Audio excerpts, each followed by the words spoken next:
সকলে কেমন আছো? আশা করি খুব ভালো আছো। আমিও ভালো আছি। আজ ভিডিওটা তোমাদের সাথে বিকাল থেকে শুরু করেছি। বিকাল বেলাতেই যেহেতু আমরা রোজা রেখে আছি, তাই আমাদের বাড়িতে সকালের দিকটা কোনো রান্নাবান্না হয় না। শুধু আমার ছেলের জন্য একটু গরম ভাত, আলু সেদ্ধ, ডিম সিদ্ধ ওরকম কিছু করে দিলে ওর খাওয়া হয়ে যায়।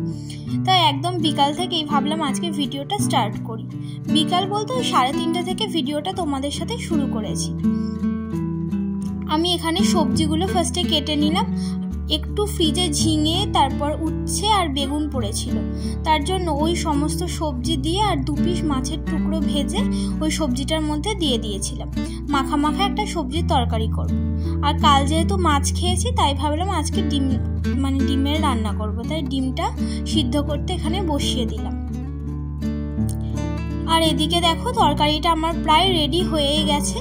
একটু মাখা মাখা হবে তরকারিটা, আর মাছটা ভেজে লাস্টে অ্যাড করে দিয়ে একটু মিক্সড করে নিলেই এই তরকারিটা রেডি হয়ে যাবে। খুব ভালো খেতে লাগে। এর আগেও আমি এরকম করে রান্না করেছিলাম, তো খুব ভালো খেতে হয়েছিল আর ভীষণ টেস্ট হয়েছিল। আর আমার হাজবেন্ড যেহেতু সবজি ভীষণ ভালোবাসে, সবজির তরকারি ওকে যেরকমই করে দাও না কেন ও কিন্তু খুব খুশি হয়ে যায়। ডিমটা তো আমি আগেই সিদ্ধ বসিয়ে দিয়েছিলাম, আর ডিমগুলো সিদ্ধ হয়ে গেছে। আমি খোসাও ছাড়িয়ে নিয়েছি, আর এখন এখানে ডিমের কারির প্রিপারেশনটা করে নিচ্ছি। আজকে সব তরকারিগুলোই না একটু মাখা মাখা করেছি। ডিমের কারিটাও তো একটু মাখা মাখাই হয়, না হলে খেতে ভালো লাগে না। এখানে দেখো কত সুন্দর লুকটা এসেছে। আসলে এখন তো রোজার মাস, আর খুব বেশি না আমরা খেতে পারি না। ওই খুব বেশি তরকারি হলেও না আবার ফ্রিজে আমাকে সে রেখে দিতেই হয়। যেহেতু 2 জন মানুষ, তাই আমি একদম অল্প অল্প তরকারি করি। আমি চেষ্টা করি সব সময় যাতে দিনের দিনই না তরকারি বা ভাত যাই বলো না কেন শেষ হয়ে যায়। ওগুলো আবার ফ্রিজে রাখতে আবার পরের দিন সেই বাসি তরকারিগুলো না এই রোজা করে আর খেতে ইচ্ছে করে না, কিন্তু ফেলাও যায় না, তাই অগত্যা খেতেই হয়। তাই আমি না ভীষণ কম পরিমাণেই করি। এখন এখানে ছোলাটার আলুটাও আমি সিদ্ধ বসিয়ে দেবো। আজকে সিদ্ধ করে ওটার একটু চটপটি মতো বানিয়ে নেবো। একদিকের ওভেনটা ফাঁকাই ছিল, তো আমি এখন প্রেসার কুকারে 2টো সিটি মেরে নিলেই হয়ে যাবে।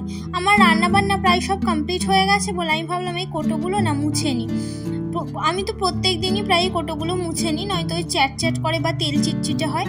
আর সবসময় তো এরমভাবে কোটোগুলো ধোয়া যায় না, একটু মুছে নিলেই কিন্তু এই কোটোগুলো পরিষ্কার হয়ে যায়। তাই এখন সেই কাজটাই করে নিচ্ছি। আর রান্নাঘর না একদম অপরিষ্কার ভালো লাগে না। রান্নাঘরটা সবসময় পরিষ্কার রাখলে দেখবে খুব ভালো লাগে। আর যেহেতু আমাদের মেয়েদের খুব বেশি টাইমই আমরা এখানে স্পেন্ড করে থাকি, তাই সবসময় চাই রান্নাঘরটা খুব পরিষ্কার পরিচ্ছন্ন রাখতে। আর আমার না ভীষণ পরিষ্কার পরিচ্ছন্ন ঘরদোর যাই বলো না কেন খুব ভালো লাগে। আমি একটু অগোছালো হয়ে গেলেই না আর সেটা থাকতে পারি না। মনে হয় না আগে ওই কাজটা কমপ্লিট করে আগে একটু গুছিয়ে নিই, দেন অন্য কাজগুলো করব। তো আমার রান্নাবান্নার সমস্ত প্রিপারেশন কমপ্লিট হয়ে গেছে ডিনারের রাতে। এখন আমি একটু শরবত বানিয়ে নেবো, ইফতারের প্রিপারেশনটা করে নেবো। আমি প্রত্যেক দিন এরকমই করি, আগে ফার্স্টে রান্নাগুলো করে নিই, কমপ্লিট করে নিই, তারপরে আমি ইফতারের প্রিপারেশনটা করি। এখন এখানে আমাদের জন্য শরবতের বানিয়ে নিচ্ছিলাম, আর সেটারই এখন চিনি আর নুনটা ভিজিয়ে দিলাম। তার মধ্যে একটু লেবু দিয়ে, ওই মোসাম্বি লেবু ছিল, পাতি লেবু ছিল, আজকে একটু না অন্য স্টাইলে শরবতটা বানালাম। মোসাম্বি লেবু, পাতি লেবু সব মিক্সড করে দিয়েছি। আমরা তো অন্যদিন ওই আম পানার শরবতটা খাই, আজকে ভাবলাম একটু লেবু দিয়ে শরবত খাই। এটাও কিন্তু খেতে খুব ভালো লাগে। আর বললাম যেহেতু আমরা 2 জন মানুষ, তাই খুব বেশি আমি ফল কাটিনি। আর এখানে আঙুরগুলো দেখছো খুব নষ্ট হয়ে যাচ্ছিল, ওই জন্য ভেবেছি আজকে আঙুরগুলো তো খেয়ে শেষ করবো।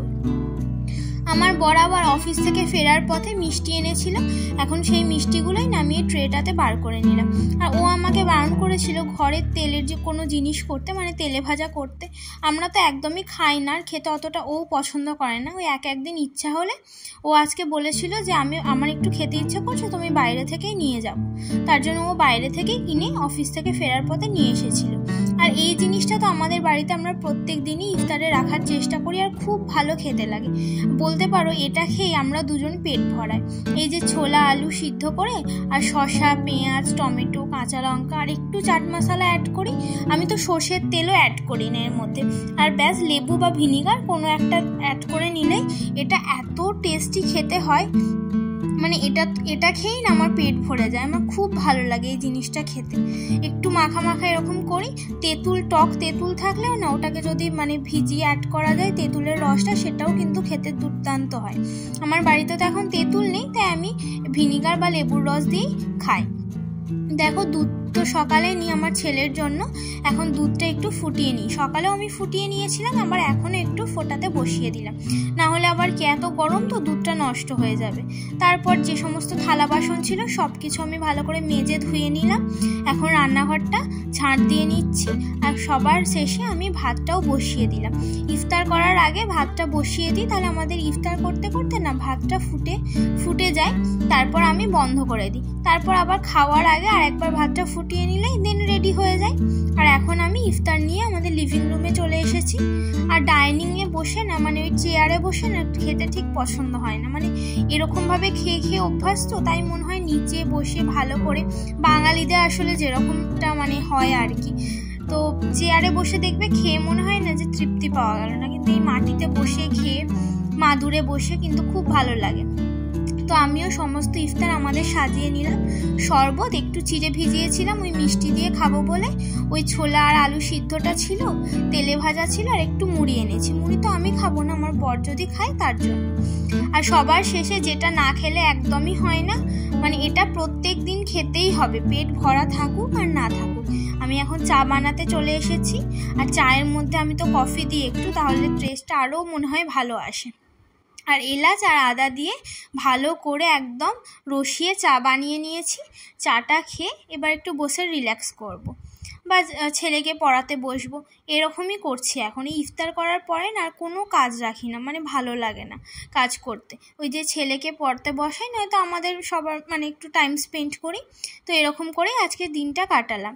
আর ডিমের কারি আর ওই সবজির তরকারিটা তোমাদেরকে লাস্টে আরেকবার দেখিয়ে দিলাম। চলো আজকের মতো ভিডিওটা এইটুকুই, আজকের মতো বাই বাই।